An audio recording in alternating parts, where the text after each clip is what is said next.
I want you to listen to an email that I received some time ago about Thomas Jefferson. At 33, Jefferson wrote the Declaration of Independence because he himself studied previous failed attempts at government.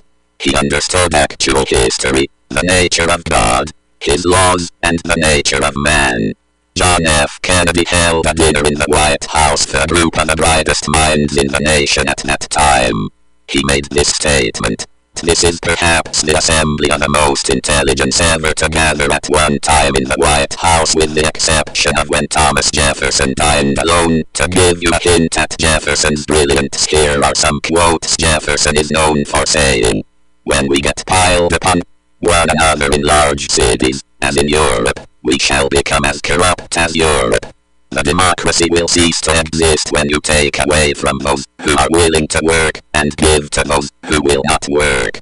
It is incumbent on every generation to pay its own debts as it goes. A principle which, if acted on, would save one half the wars of the world.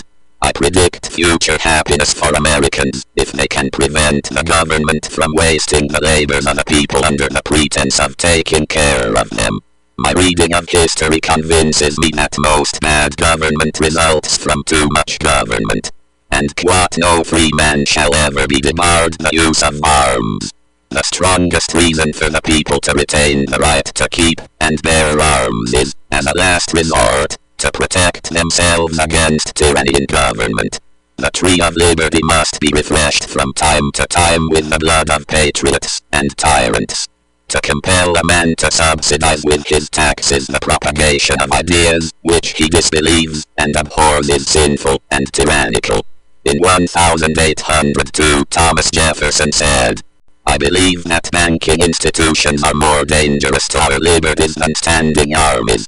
If the American people ever allow private banks to control the issue of their currency, first by inflation, then by deflation, the banks and corporations that will grow up around the banks will deprive the people of all property until their children wake up homeless on the continent their fathers conquered."